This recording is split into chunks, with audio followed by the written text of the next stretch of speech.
और सरकार को मैं इतना ही बोलना चाहूँगी, ये बेटी बचाओ बेटी पढ़ाओ की जगह ये बोलना शुरू कर दे, जैसे तालिबान में हुआ है कि अपनी सुरक्षा खुद करो, कि बेटी पैदा करना बंद करो या फिर अपनी बेटियों की सुरक्षा खुद करो। अगर वो नहीं कर सकती, ये सब्जी की तरह तो बेटियाँ कट रही हैं और फिर भी ये बोल रहे हैं कि बेटी सेफ़ है, ये वैकेंसी निकालो वो वैकेंसी निकालो। या तो ये बोलो कि हम कोई वैकेंसी नहीं निकालेंगे, हम सुरक्षित नहीं रख सकते, अपनी बेटियों की सुरक्षा, अपने बच्चों की सुरक्षा, अपने परिवार की सुरक्षा खुद करो। देश की सच्चाई, सच छुपने नहीं देंगे। मैम आपका नाम? जी मेरा नाम सोनिया है, मैं ह्यूमन राइट से हूँ। आप यहाँ आई, सबकी बात सुनी, समझी, आपको क्या लगा? गेम क्या है यहाँ? सर गेम तो साफ साफ पता चल रहा है डिपार्टमेंट में है, और हमसे पहले तो डिपार्टमेंट को आवाज़ उठानी चाहिए। वो भी एक परिवार था, अपने परिवार को आधा टाइम यहाँ तो आधा टाइम वो वहाँ देती थी। लेकिन जैसा कि हमने देखा अभी तक ना तो ये कोई ऐसी वायरल हुई है इसकी वीडियो, ना ही पुलिस वाले कोई हमें दिखे हैं, और यहाँ पे आके पता चला कि कोई कार्रवाई भी नहीं हुई है। 9-10 दिन हो गए, इतनी बेरहमी से उस बच्चे को मारा गया है, और ये कोई पहला केस तो है नहीं। दिल्ली में तो हर दूसरे दिन में 2-2, 3-3, ना तो बच्चा, ना लड़का, ना लड़की, कोई भी सेफ़ नहीं है, ना कोई बुज़ुर्ग सेफ़ है। मेरा ये कहना है कि जो जहाँ पे जॉब करती थी, एसडीएम जो ऑफिस था इसका, डीएम ऑफिस से वहाँ से कार्रवाई शुरू की जाए और इसके डिपार्टमेंट को, जो इसका एक परिवार था, उसको आगे बढ़ा जाए। अगर वो लोग बात उठाएंगे, यानी सेल्फ डिफेंस जो डिपार्टमेंट एग्जैक्टली हाँ जी, वहाँ से, और उसके डिपार्टमेंट, हमारी ज़रूरत नहीं पड़ेगी अगर उसका डिपार्टमेंट आगे आके ये बोले कि आज तो उसके साथ हुआ है, 4 महीने इस लड़की को हुए थे जॉब करते हुए, कल तो उनके साथ भी हो सकता है। जॉब ज़रूरी है, किसी का बच्चा चला गया, किसी की ज़िंदगी चली गई। और सरकार को मैं इतना ही बोलना चाहूँगी, ये बेटी बचाओ बेटी पढ़ाओ की जगह ये बोलना शुरू कर दे, जैसे तालिबान में हुआ है कि अपनी सुरक्षा खुद करो, कि बेटी पैदा करना बंद करो या फिर अपनी बेटियों की सुरक्षा खुद करो।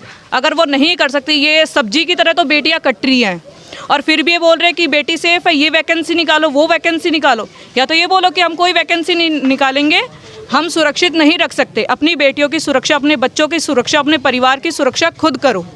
मेरा सरकार से सिर्फ यही बोलना है कि हाथ जोड़ के निवेदन है, या तो कार्रवाई की जाए, उसके मुजरिमों को पकड़ा जाए, नहीं तो अपना ये जो नारा ये लगा रहे हैं इसको बदल दिया जाए। एक ऑडियो वायरल हो रही है, वो सुनी है आपने? लड़की जो, हाँ जी, मैंने सुनी है वो ऑडियो। उस लड़की की आवाज़ में ही पता चल रहा है कि कहीं ना कहीं उसको कुछ पता है, वो उसकी बातों से पता चल रहा है, ना ही उस लड़की ने कुछ क्लियर बोला है। से साजिश की बू आ रही है। बिल्कुल बिल्कुल साजिश की बू ही है। एसडीएम ऑफिस से जांच होनी चाहिए शुरू। हाँ जी बिल्कुल, वहीं से शुरू होनी चाहिए और उसके डिपार्टमेंट को आगे चलना चाहिए। इन लोगों को अरेस्ट किया जाए, अरेस्ट करके इनसे पूछताछ की जाए। एसडीएम ऑफिस से ही सब कुछ खुलासा होगा, क्योंकि ऑन ड्यूटी पे उनको किडनैप किया गया है और फिर उनकी हत्या की गई है, तो एसडीएम ऑफिस से ही ये खुलासा हो पाएगा। इसमें ये इतना भीड़ है, कुछ है, हम लोगों को बोलने की ज़रूरत नहीं है। अगर शिक्षित बेटियों की अभी तक हत्या हो रही है, उन्हीं के साथ बलात्कार हो रहा है, वही सुरक्षित नहीं है, तो अब आम जनता कैसे सुरक्षित होगी? आप यहाँ राबिया के घर पर आए हुए हैं, सारी कहानी आपके सामने आ चुकी है जी। क्या आपको लगता है कि पुलिस का रवैया जो है वो खेदजनक है? बिल्कुल लगता है। जैसे अभी हमारे ऑल इंडिया एंटी करप्शन के चेयरमैन साहब ने बताया कि संगम विहार की लोग रहने वाली है लड़की, और दिल्ली की संगम विहार रहने वाली है। आप कहते हो हत्या हुई है, तो हत्या की एफआईआर दर्ज नहीं हो रही है, या किडनैपिंग हुई है उसकी एफआईआर दर्ज नहीं हो रही है। तो सिर्फ यही सवाल उठाया जा रहा है कि आप कहाँ इनका बॉडी, सूरजकुंड में बॉडी मिला है, वहाँ पे एफआईआर दर्ज हुई है, तो यहाँ पे एफआईआर दर्ज क्यों नहीं की जा रही है?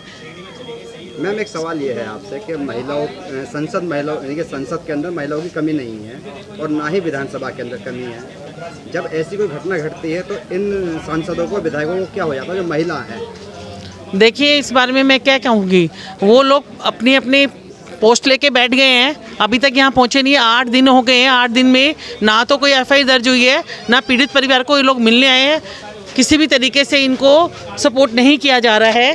तो इसका मानना यही है कि वो लोग भी कहीं ना कहीं इन्वॉल्व हैं, कहीं ना कहीं वो अपना पलड़ा झाड़ रहे हैं, वो नहीं आना चाहते। कोई बड़ी साजिश है, कोई बड़ा क्राइम है, कोई ऐसी हुआ ये है, जो जिसने अपने आप को कहा कि मैंने कत्ल किया है, अपने आप को सरेंडर किया है, सारा अपने आप दोष लेके सबको बचाना चाहता है, तो ये एक साजिश के तहत। क्या आपको सिविल डिफेंस के अंदर लगता है कि करप्शन हो रहा है और कोई ना कोई उसमें ये बड़ी साजिश है? बिल्कुल लगता है। अगर एफआईआर दर्ज क्यों नहीं हो पा रही है, आप ये देखिए, अगर 8 दिन हो गए हैं, 8 दिन में एक एफआईआर दर्ज नहीं हो पा रही है, तो ये बड़ी साजिश है।